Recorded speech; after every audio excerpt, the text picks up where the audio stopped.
It's funny because when the music ended, I was really over here like, dum, dum, dum. Beautiful, Perfect beautiful, time. perfect timing, right? Oh, and we are live. We are live. Welcome back to the Legal Services of Eastern Michigan Legal Lounge. We're so excited to have you. Cue the crowd, Xander. Cue the crowd. I am Ashley Young, the Education and Outreach Coordinator for Legal Services of Eastern Michigan, and I'm here with my favorite partner in crime. Yes, Katie Stanley here, Education and Outreach Manager and Staff Attorney. Happy to be helping a lot of these folks with the eviction diversion right now. Boom, and you see all of our special guests trickling in right now. Who do we have? Who do we have? There are some stars in the room today. Let's see, as you're coming into this space, we're going to ask that maybe each of you introduce yourselves, tell who it is that you're with or what organization you're with, and sliding in there one superpower that you have. And anyone can start. Well, I'm Brooke Raymond, Project Home Coordinator with United Way of Saginaw County, and my superpower is embarrassing my daughter at the school drop-off and pickup lane with dancing and singing. We may ask you to make a second appearance with some dancing and singing. You know, I'm here for it. I'm here for it. Eva, you're next on our screen. How about you? My name is Eva Rollman. I am the Outreach Services Director at Mid-Michigan Community Action. And my superpower, gosh, Brooke, you got me beat there. Shoot. I want that superpower. I'll go with the work one. So I have a superpower of building systems and remaking them in my brain, sort of on the fly. It's Look at Ashley's face right now. It's like Christmas. Alex, what about you? Sure. Yep. Hi, my name is Alex Miller. I work at Disability Network of the Thumb, Blue Water Center for Independent Living. I am the ESG Administrator and Housing Specialist. We cover Huron-Sanilac, Tuscola, Lapeer, and St. Clair. We're the HARA for the 4 counties of the Thumb.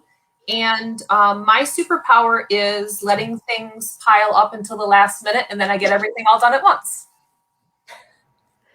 That is a really good superpower, actually. Vicky, how about you? I feel like I'm always asking you questions these days. Let me ask you 3 more. Oh, that's okay. Vicky Schultz, I'm the CEO, Catholic Charities for Genesee and Shiawassee counties. And currently we are the HARA for Genesee County. And what's your superpower, Vicky? Multitasking. Ooh. Multitasking. That's my superpower. Get all you guys in a room. We could get some stuff done. Right. That's right. All right. And Amy, we saved the best for last, our managing attorney for the Saginaw office. Amy, if you want to unmute and tell us who you are and what your superpower is. I'm Amy Meilink. I'm the directing attorney for Legal Services of Eastern Michigan. And I work closely with our HARA in Midland, which is called Home to Stay. So I'm kind of representing them as well. And my superpower is I'm with Eva. We should work together more because I'm really good with systems and looking at things and figuring out how to make them work well for people. You identify the gaps. Now, let's get right to it. Today's conversation is about CERA. So the first question we have is, what is CERA? What is CERA? That is for anyone or everyone. I'll be glad to go with that. CERA stands for Coronavirus Emergency Rental Assistance, and it is money that our federal Congress appropriated, came to the states, and so all states are receiving some form of this money to help with rental assistance and also utility assistance. The money is being administered by the Michigan State Housing Development Authority and goes to the local HARAs, such as our guests here represent tonight. And so it will help people. It helps not just the tenants, but the landlords benefit from this as well, because they will be able to get rent that is owed to them. The only thing I'd like to add to that is this money is different than what we received last year in 2020. That came directly into MISHDA, and this year the money came through Department of Treasury. So in Genesee County, one organization got their money directly from Department of Treasury, and then Catholic Charities as HARA, we got ours through MISHDA. And I think, Amy, you talked a little bit about this already in your answer, but the public policy goal then of this money, for who is this for? What is it trying to prevent? What is it trying to help? And if you guys anyone wants to jump in on that, just so folks know what, I think most people do know kind of what purpose it serves, but what purpose is this money really for? Well, it's meant to prevent people from being evicted, and if they're behind on rent or utilities, there has to be some connection to a COVID reason. There's basically, this recognizes that there are many people who lost income or had reductions in income due to being unemployed and receiving unemployment benefits. Many people in the hospitality and restaurant work had job losses or hours cut. And so they all experienced hardships and they weren't able to pay their rent or utilities. And so this is to help get them to be whole, and also to prevent eviction, prevent homelessness, which we don't want during this COVID time. Right, and to like what Amy said, it's just to get them stable, because the CERA is meant to, we can help catch people up with their rent, but then depending if they qualify, and I'm sure it's going to be case by case, we can also help with a few additional months into the future to make sure they're going to be totally stable after any of our support is done. That did something to my ears, because you said you could help with a few months, so more than just 1 month, right? And that's not something that you hear a lot in terms of funding for rental assistance. So that really made my ears percolate. Now, is it appropriate to ask, it's already up there, what is the public policy goal of CERA? And we kind of covered that a little bit, would you think? Or yeah, and I would like to hear from every HARA that we have on tonight. How do we find out if we're eligible? I think that's a question that each HARA should answer, because everybody's kind of handling this a little bit differently. Do you guys each want to speak a little bit about how folks can apply, what that process is going to look like for your counties? And Vicki, I don't know if you want to start, because you were already kicking us off, and we'll move on with Brooke and Eva and Alex after. Well, in Genesee County, it's based on income and the size of the family, and we all use the same, criteria for our media area income. And then after that, it is basically filling out an application for the landlord and the tenant, and then having all the additional supporting documents, which there's quite a few. I mean, the landlord, we need to have a copy of the lease. We need to have a ledger showing back balances. And for the tenant, we have to have their portion of the application. We have to have verification that they live at that premises, so a consumer's bill or something that would be in their name, their COVID-related situation, if that would be unemployment, if that would be they're on SNAP, if that would be the last month of their income, what they made. And then basically once we have everything in place, it's a matter of just verifying that and then processing the payment of what they qualify for. But, looking at their utilities, there's a cap on that. Looking at their internet bill, there's a cap on that. So there's some caps on that, and how far in arrears they are. It can go back to March of 2020. We cannot have any overlap of payments. So we got to be connected to the program from last year, the eviction diversion program, to make sure that we know how far, because that one paid in advance too. So we paid back arrears, then in advance. So we have to make sure that we have those records in order that we're not overlapping any months moving forward. So ours, we have a separate phone number set up for CERA in Genesee County, and we have a separate email address for applications coming in. And then my team, basically, if everything is scanned and sent to us and everything's in place, we begin the processing on a first come, first serve, first working with those that are already on the court docket. And then from that point, we're working on the ones that are coming in directly from landlords or tenants themselves. So that's a quick overview. I hope that gives folks what they wanted. Yes. Now, the phone number and email that you mentioned, is that something that can be shared? Absolutely. The phone number is 810-232-3777. That's directly the CERA number. And then the email is CERA@ccsgc.org. And those are the initials for Catholic Charity, Shiawassee, Genesee counties.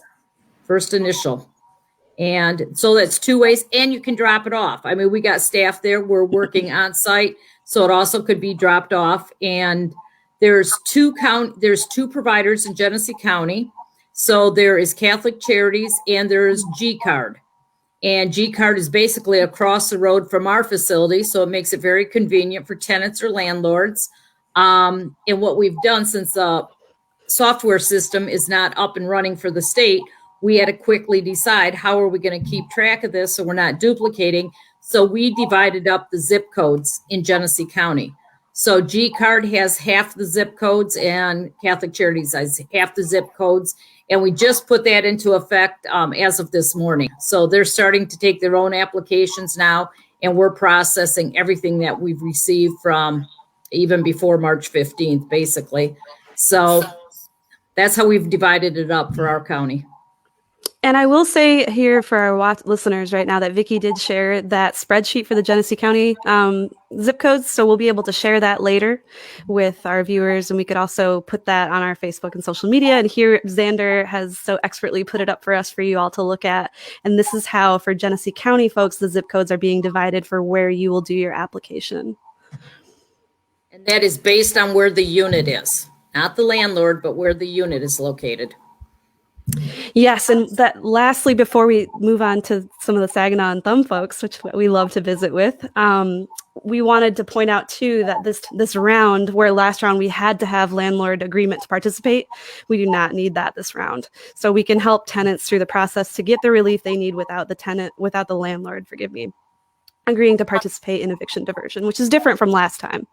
So that's just a point we wanted to make. Alex, what about you? What does your process look like? I'm sure a lot of that's really similar because they're statewide, but is there anything unique for you guys? Yeah, pretty much.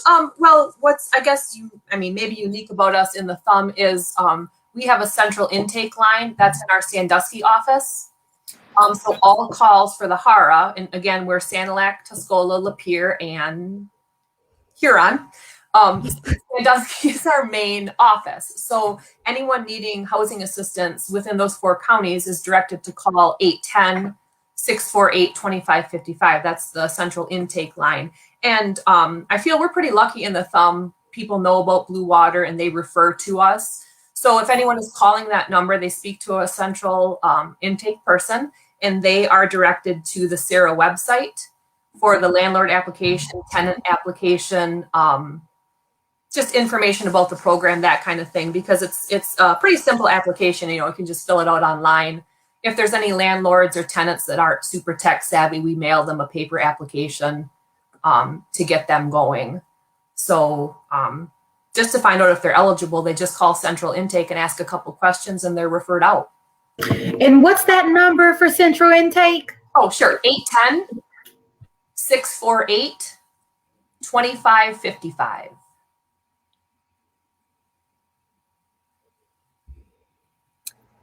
And then here in Saginaw County, we it's also the same income information. So we have those income limits based on household on our website as well. So people can go on there and try to see if they think that they qualify. We will make that determination once they send in all their paperwork. How people get the information is if you visit our website, which is unitedwaysaginaw.org. We have a CERA tab that has all the information about the program. And if you email the address on that page, automatically you will get sent a tenant application, a landlord application, as well as information on all the documents that you receive. And is it an email that's like embedded in the website, or is there an actual email address that you share publicly for people to? Oh, so if you hover on there, you can just click away and it'll automatically pop up, or you can type it. And so at Community Action, we cover Claire Gladwin Aranac Bay, and then Mecosta and Osceola on the other side of the state. And we are directing people really to start at the michigan.gov/CERA website, because they can pull down the application from there. They can also pull down the application from our website, which is mmcaa.org. Or if they want to call and have one sent to them because they can't figure out how to get it online, or they don't have a printer, they can call us at 877-213-5955, and they can chat with somebody that way. They will get connected. They pick the county that they live in, and they will get connected with somebody who is helping specifically in that region.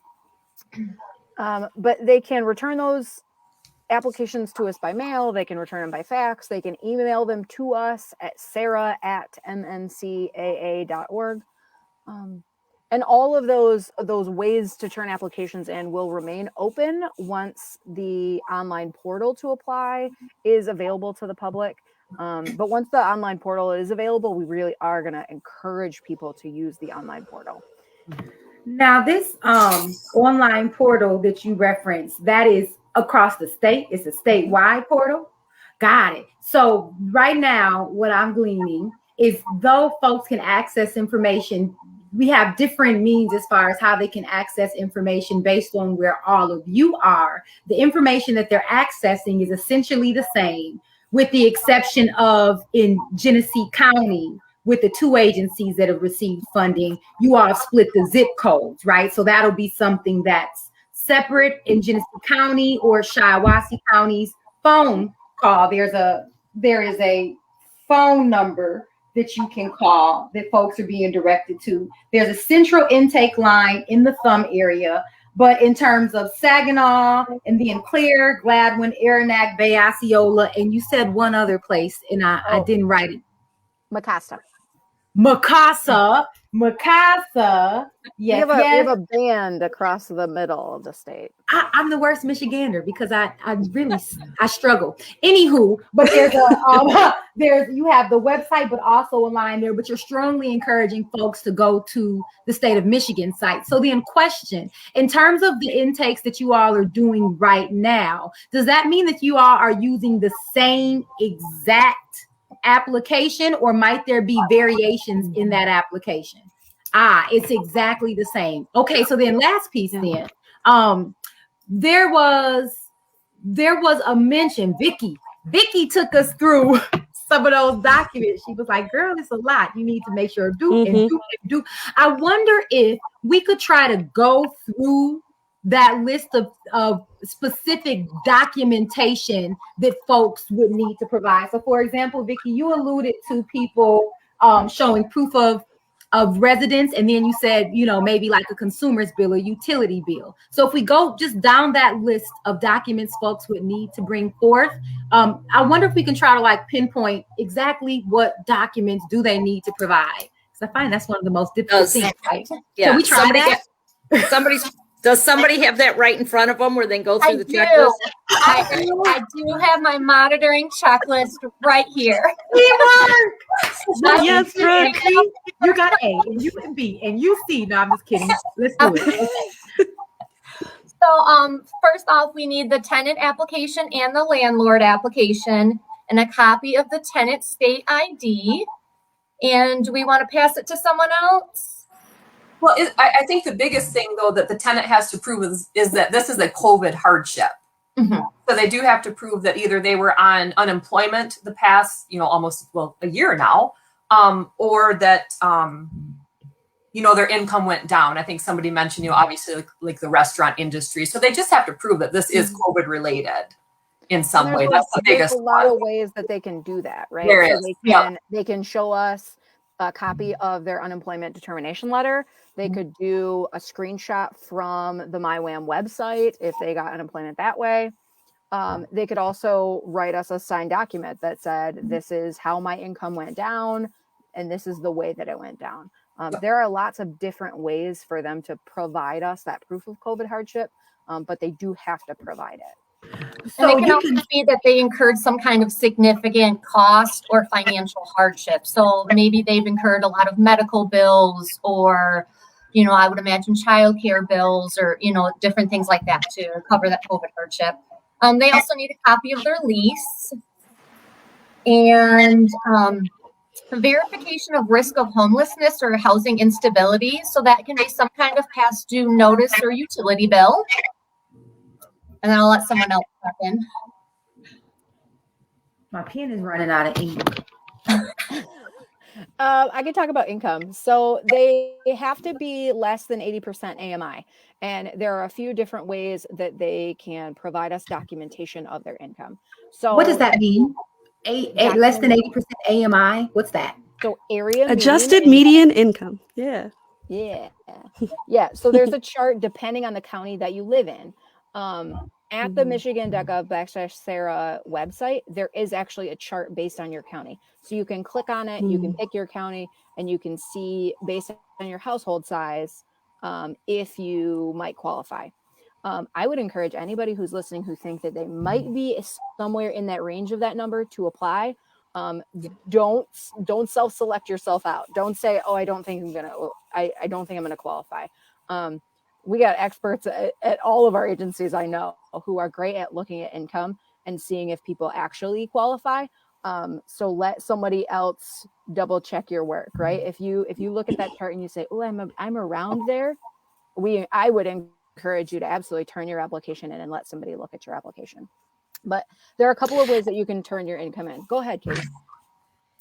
Well, no, go ahead. Go ahead. I was just going to say, I want folks that are kind of in this space to know, or maybe you have a case ongoing, that we do cover all of these 14 counties. And I want people to know that legal services support is there. But also, it's really important that you guys get with us when the cases are ongoing. There's a new administrative order that just came out this week that the courts have to follow to stay non-payment cases 45 plus days if the person applies for CERA.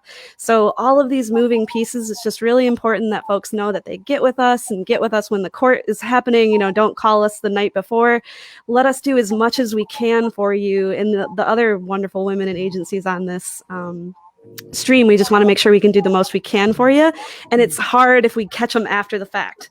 So try to get with us if you can, before your hearing date. And I just wanted to take a point there to say that because we do have this new supportive administrative order that allows us to give people a little space to apply to you guys' programs.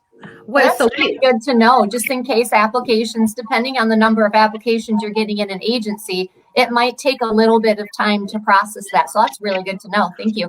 Oh, pen. Okay, so double pen because it was a pen, then back to I think Eva was offering something too, right? So you just mentioned something about a 45-day. So is that to say folks who have like pending, who have some sort, I'm not a lawyer, so Katie's going to translate to lawyer language. Or Amy or somebody's going to translate to lawyer language. Amy's really good at that too, but maybe Amy might translate it. Okay. My question is, there's some sort of something where if you apply for CERA, there's a 45-day extension. Does that mean like if I have an eviction, if I'm about to be evicted and I apply for CERA? But we have to make note, it's only for non-payment cases. So if they're just filing to terminate your tenancy, this administrative order isn't going to help you. So there's nuances to it. But if it's a non-payment case, then this administrative order can help you. But you have to apply to CERA within 30 days of your first pretrial hearing. If you don't do that, you don't get the stay. So there's some contingencies on it, just that kind of is trying to keep the system moving as well, not, clog all the dockets up. And there's a lot of cases going on right now. So I don't know, Amy, if you wanted to say more about that, but that's something that can be really helpful to folks. I think, first of all, it's just really important for people, if you get behind in your rent, talk to your landlord, right? Or if you are behind, talk with them right away and contact your HARA agency as soon as possible. You don't have to have an eviction notice. Just being behind is enough to perhaps get assistance under this program. So that's different than from what happened last fall. So really important to reach out to your HARA sooner rather than later. If you do get an eviction notice, still should be contacting your HARA right away. So what Katie is talking about is if your case gets into court, your landlord has filed a lawsuit against you. There are, just came out Monday evening, an administrative order from our state Supreme Court that says any case for non-payment of rent shall be stopped basically for 30 days for the tenant to contact and work with the HARA. And then it can be up to 45 days, but the landlord must be paid by that 45th day. At that point, if the landlord were not paid, then the stay is removed and the court can proceed with doing whatever else can happen on that case, which means entering a judgment which needs to be paid. Well, Katie was also saying this is a non-payment case, not a termination of tenancy. Now, you may be having your tenancy terminated because you haven't been paying your rent, and that can be kind of confusing. But if it's a termination of tenancy, they have given you a 30-day notice. They say they don't want you as a tenant anymore. That's a termination of tenancy, and the stay does not apply to that situation. It only applies if you're... Yes, very important. Amy, that part you made about how the landlords must be paid within 45 days is huge too, because once all of us have to work together to make this process work, because then we end up right back where we started again if it's not all of us working together. So can I remove that pen then, right? I'm gonna drop this pen and then we're gonna go back to Eva and I'm gonna recap what we have on our list to make sure we got all the documents. Oh, you thought we forgot? We did not, right? So what I just heard, right, is in order for what you all just mentioned, as to not mix up the terminology, to happen, I imagine that the tenant would need to provide some sort of evidence that they've applied for the CERA or reached out to their HARA, right? So I don't want to necessarily pose the question yet because I feel like that's going to take us down another journey, but I do want us to pin, right? What does that look like, I wonder, in each of your communities, right? What does it look like to get that evidence and what has to be shared? Katie, you was about to say something. I saw it. Well, I was just about to say that for the language of it, I don't know that they have to provide necessarily evidence. They just have to notify the court. So I guess I would say that when the applications are put online, that will be a lot easier to track. But I'd say emails or even just, I'm sure all of these ladies would provide an email documentation if a judge requested it. Right. So the important thing is that if you're in court, as Katie said, you want to be working with your local legal services attorney. And all across the state, legal services attorneys are doing this work. We have established very good relationships with all of our local HARAs. And so it's really important to be working with your legal services attorney if you're in court. There's going to be a system where we're going to be able, they're calling it a portal, where we're going to be able to check and see where a person is in the process. It's not up and running yet. We're all anxiously awaiting that.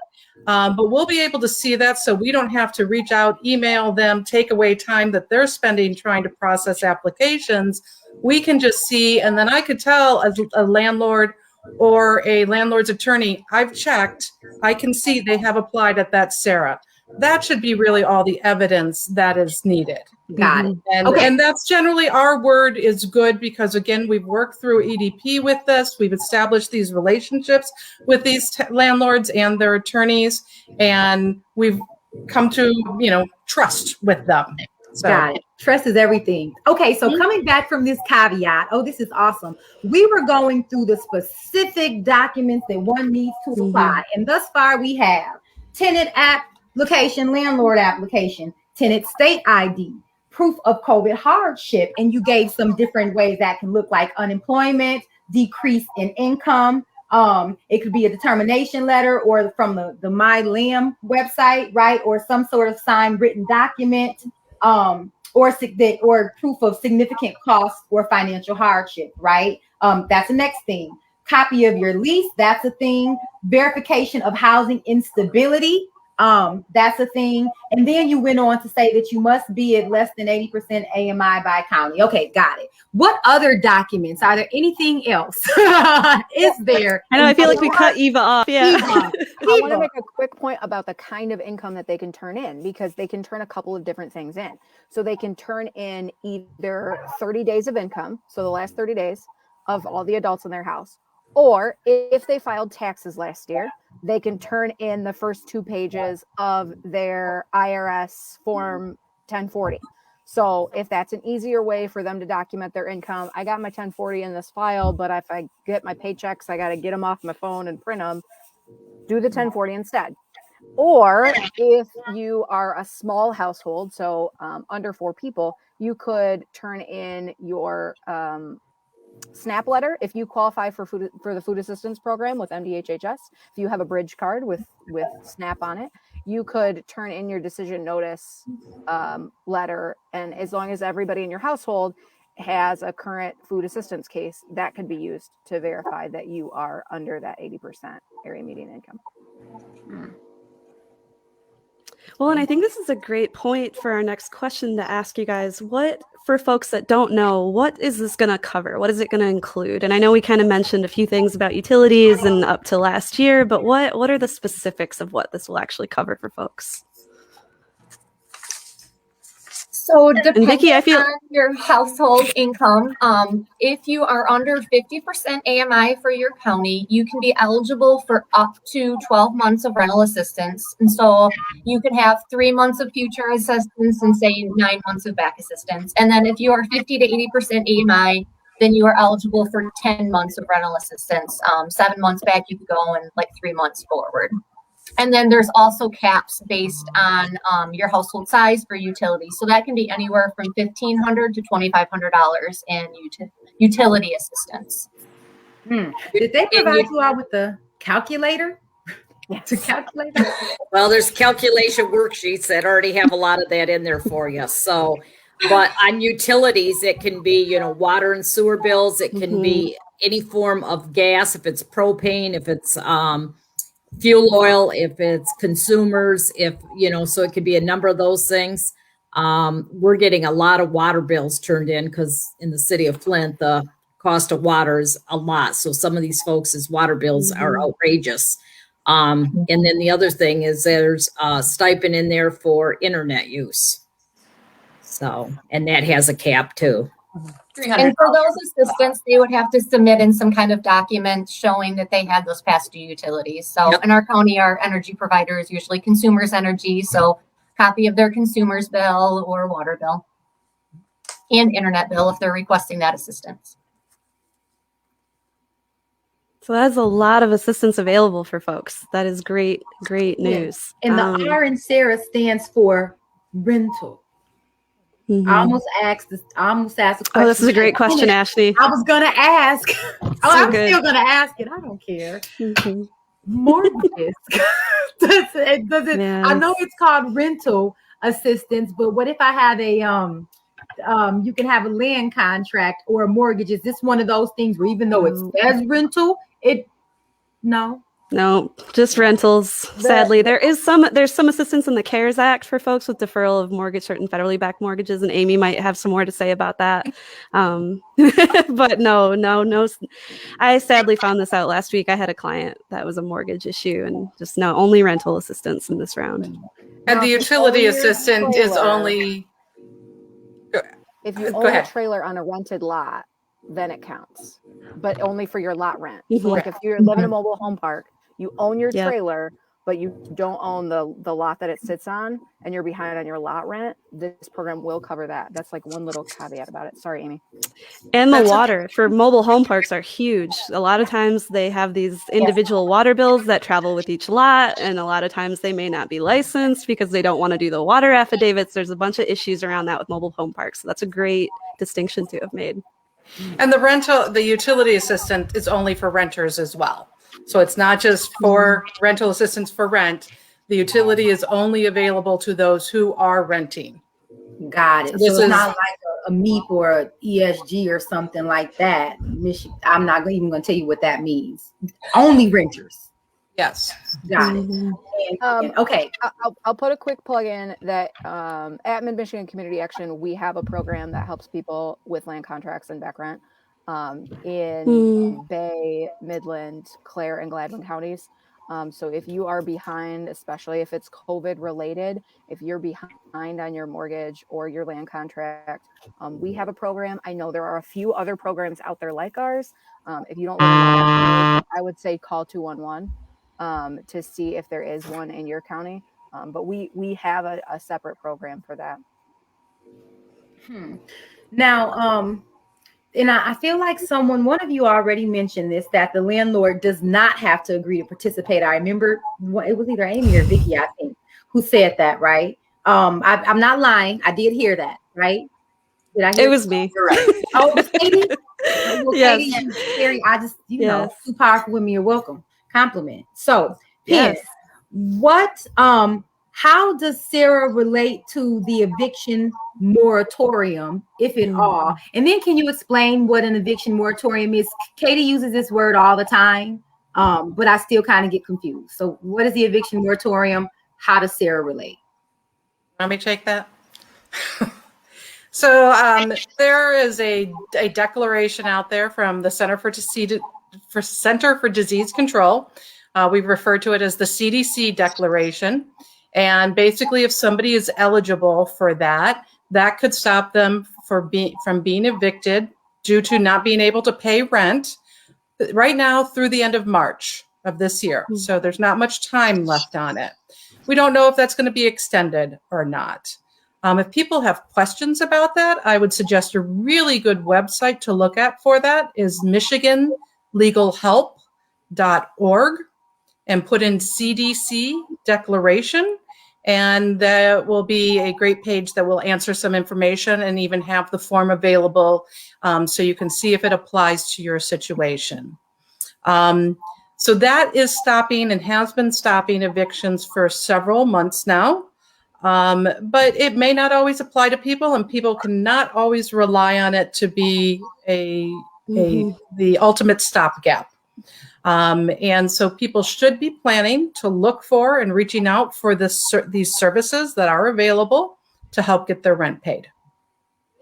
And like Amy was saying, this doesn't stop the actual judgment from entering. It just stops the writ from being executed. And the difference there is that the judge can enter that order of eviction, and that'll be on your record. It can affect your credit and your ability to secure housing in the future. It's a lot of what the legal services end of things is trying to work and prevent, is to keep the judgments off of people's records. So a lot of times people don't understand that distinction between the actual removal being the writ of someone actually putting you out and the actual judgment being entered. So we're still seeing the judgments being entered even with CDC declaration. Now, oh goodness, all these acronyms, but today we've done a really great job of somebody explaining them, right? One that we have not, I don't know if we explained it yet, but if we did, I need to hear it again. What is a HARA? What exactly is a HARA? What are you doing, and what does it stand for? How do you spell it? I just had to ask this today. Housing Access and Resource Agency is what I was given as an answer. Oh boy, and I've been saying Housing Assistance Resource Agency, so It's housing assessment. Resource agency. I was going to say, we'll wait for Vicky to give us. I was like, I use assessment. wait, assessment was the right one, or it became It's the right one. Right one. I trust Eva. She's got it. Housing Assessment Resource Agency? So those agencies are throughout the state. Every county is served by one in some capacity. As you can see with some of these agencies, they serve more than one county. I want to put out there, because I didn't get to say when we were talking about how to access for Midland County. If you need to access your HARA called Home to Stay, the phone number is 989-496-9550. And they're doing phone calls, but you can still go to that website, michigan.gov/CERA, to access the forms as well. Man, we need to add a whole pin this for future. Who's making the CERA Part 2. infographics in part 2? Okay, I feel like we got to bring it back. I know we said we wouldn't do this or put anyone on the spot, but I almost feel like we got to bring it back around. Vicky, do you have anything to add there about HARAs and just what it is that you do that you would like to offer, boss lady? No, I mean, we're probably one of the newer HARAs in Genesee County because we've only been at it for a year now. But, HARA also includes your homeless prevention and your rapid rehousing. We're also responsible for maintaining the Housing Choice Voucher Program, which people refer to as Section 8. And recently, a lot of activity with our homeless prevention was, and it's been on the media a lot, was the closure, the condemning of some apartment buildings in Genesee County, Sunset Apartments and Richfield Apartments, where it displaced about 100 and some families, you know, when the city shut off the water. So we have been very busy with lots of spreadsheets trying to help all those individuals. Once the city shut off the water, it was still cold out. It was just, I mean, if you saw pictures on the news, there was ice everywhere, water everywhere. It became a real safety problem. So people had to be removed from those apartment complexes. And so we were busy trying to get them in hotels, rehouse them, find other places, storage units, U-Haul trucks. So that had taken a lot of time and energy. So I'm glad that this CERA held off a few weeks. And the other thing that was really confusing, I don't know about the other ones that are into this CERA, is that we were told to have 75% of our staff hired by March 31 or at least committed. And then all of a sudden they unveiled the program March 15th. Well, if you didn't have your staff all hired and on board, it's really, now I was fortunate. I had a few hired, but not all. And our G card in Genesee County, they don't have any of their case managers hired yet. So it's really hard to think that we're dividing this up and we're started because they don't have anyone to process the applications yet. So that was an interesting twist. You know, those dates there. I used to serve as the assistant director of the Neighborhood Services Center of G Card. So, you know, I imagine even if they don't have them hired yet, I know they got some heavy hitters in there. They got some Sharday Davises and some Latoya Jenkins. So, that's right. Yeah. But So yeah. The only problem is that, you know, they're again with G cards, they're government entities. So things take a little bit longer. So. The county. Well, and what I will offer here, since we have so many different folks from so many different counties, is that Legal Services does cover 14 counties. So we cover all of these folks, whereas these ladies are pieced off a bit smaller chunks.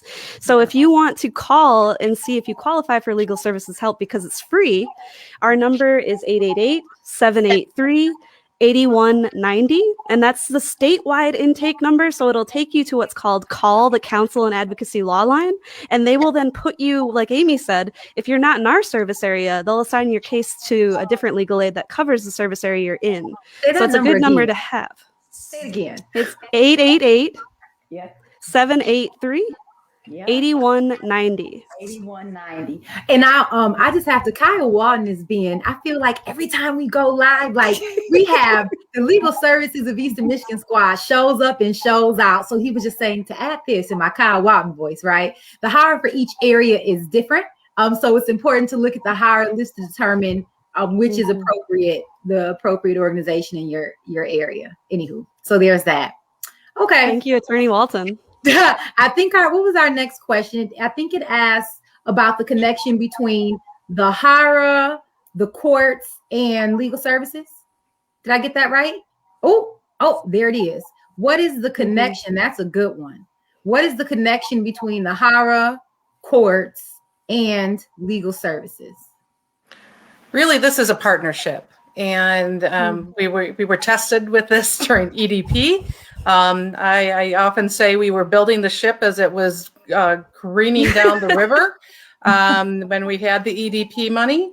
But we got to know our HARAs very well and educated the court staff about how things were working. And just legal services attorney acted as that go-between between the courts and the HARAs. Some cases, the HARAs were more involved with the courts. It's somewhat county specific.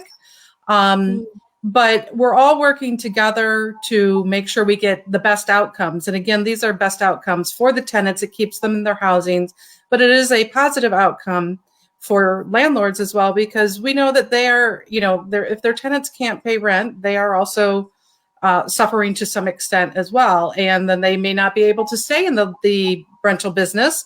And then we lose rental housing that is no longer available for our tenants. So it's creating that partnership that makes this work in the best way possible. And a lot of times, like Amy was saying, in this case, sometimes when people come to us, they have a legal issue, and we have legal standing or grounds to kind of fight an issue. But a lot of times for these non-payment cases with CERA, all we're really doing is kind of trying to work together as best we can. A lot of times we work with opposing counsel to get what's called conditional dismissals, which means that as long as this outstanding amount is paid by a certain date, and usually we try to coordinate that with the HARAs so we can try to get these clients paid and not violate those conditional agreements, then the judgment won't be entered and they won't have an eviction on their record, and that can help them get housing in the future. It won't go on their credit report. So it's a different kind of, I guess, legal service than what we've done in the past, where we're just kind of trying to do what we can to help folks navigate the system as best we can, like Amy said, as a team. And I think sometimes people hesitate to call us because they think, well, I didn't pay my rent and I signed this contract and I agreed to pay it and there's nothing I can do.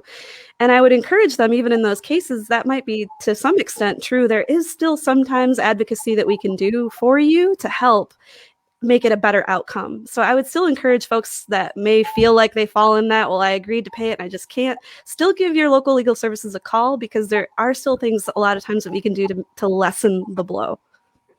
And we do have legal services attorneys in the courtroom. I mean, that's figurative because most of our court proceedings are by Zoom proceedings. But several of our counties, we have one of our attorneys appear during the court eviction times, and the court's able to put people into a breakout room with us and talk about the issue. Sometimes we don't have a lot of time with them at that point. We may just get their name and phone number and contact them later. But other times we're able to discuss the issue and, perhaps even have some contact with the attorney or landlord and proceed from there. So you may see us in those Zoom proceedings when you go to your court hearing. But again, I just want to encourage everybody, I'm going to sing this song all night long, is contact your HARA as soon as possible. Yes. It is just really important that you we can't do anything for you. The HARAs they have the agency, or they have the money. We can help coordinate getting those payments if you're in court. But if you're behind, you can be contacting the HARA already. Don't wait for it to get to court, because you don't have to. And it will save some headaches for a lot of people and lower costs overall too, because if a case gets into court, there are then court costs added onto it. Mm-hmm. And so that can be avoided. We want to see that happen. So, and then there's also not the pressure of it being in court. So you should contact your HARA sooner rather than later. I think so contact the HARA, right? And I know we talked about CERA and everyone gave the way that folks would communicate in terms of CERA. And I think for some places that was also the same way that they could be communicated in general. But I guess I would ask, what should people expect when they contact their HARA? And I imagine that'll differ by area, right? Should they expect to go to voicemail? Or should they expect to speak with someone? Should they expect a call back within 24 or 48 hours? For your location or for where you are, what should folks expect when they contact you? I'll start if you don't mind, Ashley. Sure. All right. Well, when they call us, like I said, we're in the HARA. We're open Monday through Thursday, 9 to 5, Friday, 9 to 3. We are all working at home. As you can see, this is not my regular office. We're all working at home. However, when they call that 810-648-2555 number, that is central intake. And we still have actual people in the office doing that. We have Sharon in the morning and in the afternoon. So they do the initial intakes for any housing calls. I think Vicki mentioned, we still do ESG. So we still help homeless. We still put people on the Section 8 waiting list. We still have those other programs, and they do intakes for them, and then they scan them out to either myself or other case managers. As far as CERA goes, again, they're just directed to that website to get the applications. If they're not tech savvy, we mail them. And then all CERA applications are, landlords or tenants are told to please, if they can, email them to our general agency email, which is info@bwcil.org. If they can't do that, they can fax them, they can drop them off, and then we'll scan them in. But from there, from the email, they are added to a Google Drive and they're added to a wait list. So when that applicant portal, I don't know if that's what it's called, but when that goes live, we can start uploading everybody. The spreadsheet that we have has like check marks. So the landlord turned in the application, check. They provided the lease, check. So when we can actually start putting them online and start funding them, all the case managers can just go on and see, oh, this is what people still need. And then we get in contact with them. Now, and I know we're coming up on our time, and we had some questions in the chat that I want to make sure we get to. But before we get there, just with all the moving pieces and the new administrative order with the payout by 45 days and a million cases that we have with March 31st conditional dismissals already, I know Vicki knows. What can you guys say about how long does this take to process a case, and how can they best be prepared for that? I mean, is there an amount of time that on average these cases pay out that we can tell landlords or tenants? What's the process like for you guys? So the best thing they can do to help themselves is to mail in all the documents to make sure they're looking at those checklists, that they have everything that we need. If we are getting incomplete applications, we can't calculate to see if you're eligible for assistance. So double check, triple check that checklist to make sure that you have what you need. Sounds like each county is processing their applications differently. We're just doing them first come, first serve. Once your application's been processed, you can expect payment to be made within 2 weeks. But it's hard to predict a specific timeline for how long once a complete application is submitted. But what really slows it down is if you're missing necessary documents. And I would say that many times people think everything is filed and it's in the process of moving along, and it hasn't moved along. It hasn't moved along because that tenant's phone number changed. We can't get a hold of them. The phone's disconnected. And so we have notes in many of our old EDP files to where we just lost contact. And yet, sometimes I even had show calls orders on us, like you haven't paid. Well, we don't even have all the documentation. I don't even think the court knows that. I don't think the tenant knows that. So we're out there waiting for documentation. This time around, I mean, I'm just saying we already are getting over 100 calls a day. So, and when people send it in piecemeal, like they scan something and send us 2 pieces, it's really hard to keep track of all of those pieces of paper that go in different people's files and so on. So that's very difficult. Typically, we can turn it around probably within, from the time everything is a go, we can have a check a week later. So, and Vicki, you just brought up a great point, I think, about kind of the digital access and some of the issues that we're seeing with folks that might not have access to be able to do some of these things. It's really easy for us maybe to say, I've got my MacBook here and my iPhone and I can pull up all these documents, but maybe our clients may not have those resources. So I think, don't you guys have a station there that folks can use to print things off? Am I remembering that right? No, we don't. No. But if they bring the documents in, we'll photocopy anything for them and get it in their file. So we have a lot of walk-ins that bring that stuff. And my folks are all working in their office. I mean, we haven't closed down. So my whole team is there to help with whatever services it is. But and when EDP, was finished, we ran out of money. So we probably had about 400 charts that weren't able to be, followed up on, disconnected phones, didn't have all the documentations. And I think that's what's on legal services list now, is to start with many of those, or where we left off in December. That would be. Don't remind me. Well, I think the applications are fillable. So if they have a mobile device, a cell phone, I believe that the tenant and landlord applications are fillable.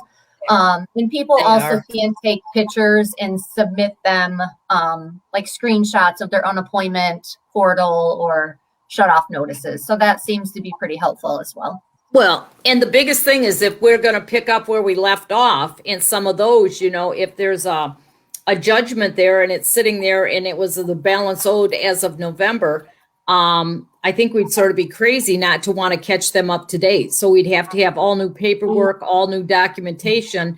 So I don't know exactly. I mean, we'll be working closely with you guys, legal services, to figure out how to get it up to date and help them, especially now with the utilities, because that's a new piece of it too, is all the utility assistance. So it's not like just, Vicki, pull out your file cabinet, start processing 400 old charts. It's like everything needs to be updated and new paperwork sent to us. Now, I know, and we like to, we want you to come enjoy your time with us, but we don't want to keep you too long because we know you've been working super hard, over 100 calls a day. I only imagine what that looks like for the other HARAs, especially those that cover multiple, I guess you cover multiple too, so multiple being more than two, right? Anywho, we do want to get to some of these questions that we have here with the minutes that we do have left.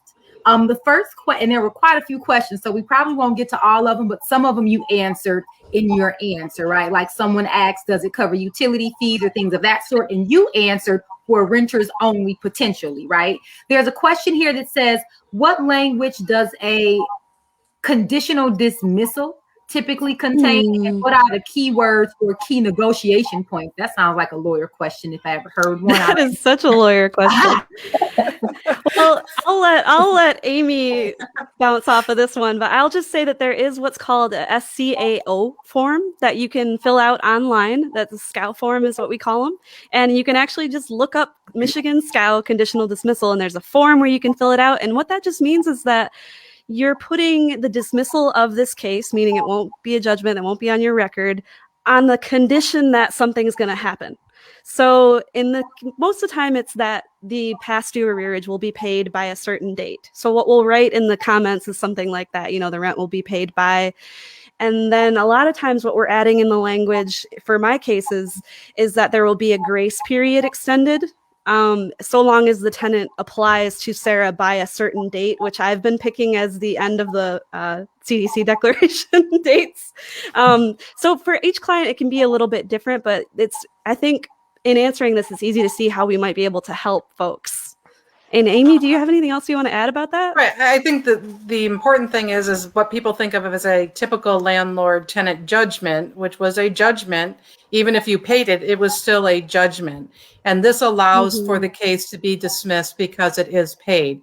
It does allow, however, the landlord or their attorney to still apply for the order of eviction if it is not paid. So it's still important that we get it paid, and we work closely with our HARAs to make sure we're setting those up for success. I know at Home to Stay what day they do their checks, and so I kind of figure out how many weeks am I going to need after this is entered for that check to arrive in the landlord's hands. And most of the landlords are happy, and they're like, well, we know Home to Stay is going to be cutting the check. It's going to be fine. But we do want to set it up for success. And that sometimes the tenants do have to pay something. And it's important that they do pay by that day, because these conditional dismissals could still allow for that order of eviction. But if it's all paid, the case is dismissed. It's not an eviction on your record. And then Amy brings up a really great point just quickly, is that if you do pay, you do end up getting a judgment, say, you aren't able to do this for some reason, you can file what's called a satisfaction of judgment, and that will then help get that off your record. So there is still the possibility there. But I think with the conditional dismissals, the point to be made is that we can be kind of creative around them, around the dates, and that also there's nothing legally that requires your landlord and their attorney to agree to that. So as best we can work with them, and we can all work together and kind of make a symbiotic relationship, get them paid, keep people housed, do the best advocacy we can. That's why I think, to bring it back, like Ashley said, to the connection between all these agencies is really vital for folks. We have another question that asks, what about trash removal fees? Is that a thing? Does CERA, are those things that CERA would cover if those trash removal fees are separate from the rent?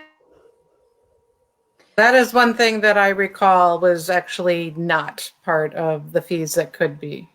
If sewer and trash are included in another utility bill, so for instance, in Bay City, the water, the electric, and the trash and the sewer are all one big bill. In that instance, it can be all covered together. But if it's separate, if sewer and trash are separated out on the bill, then it can't be. Noted and got it. There's another question here that says, is CERA applicable to health hazard injury premises proceedings? Another lawyer question, because I don't, what does that mean? Yeah, so I think the reason the person may be asking this question is because the CDC declaration has some caveats to it. There are some cases where landlords can still evict you, and one of them is if you pose a health hazard to other tenants. So this could be creating a situation where it's dangerous to other tenants, or there's something, you know, one of the Section 8 things is your drugs in the house or something like that, of that nature. That the CERA, I'm not sure if the question is Walton, but the health hazard injury to premises proceedings, those cases are not. You can be evicted still for posing health hazards or injury to premises. Okay. So good question, Attorney Walton. Right. And there was an answer for the conditional dismissals there, but I imagine everyone who's joining us there in the Facebook can see those comments. So the time is now 6:16 p.m. And we said we would be done around 6:15 p.m. But I guess before we wrap it up here today, I just want to offer the floor to see if there's anyone who had any, I told on myself, if there's anyone who had any final thoughts that they would like to share or any final insights before we take us on out of here today. Going once and twice. And with that being said, and Nico, we want to thank you for joining us today on the Legal Services of Eastern Michigan Legal Lounge. There was so much necessary information that was shared at a time where we really need you, especially with you being leaders of the HARAs, which are so necessary for supporting those who have the greatest need here in this community, in our communities, especially in a pandemic time. So thank you for taking the time to join us. Thank you for sharing information and beautiful digital energy with us. Thank you for your patience and taking all of the questions that popped up in the chat. We thank you to our viewers for continuing to show up and show out. We ask that you share this information, that you have a beautiful evening, and that you join us next time, which will be April 15th, as we host the conversation on addressing the barriers to housing. Thank you again. Peace and power to all of you. And with that being said, Xander, take us out. Take us out.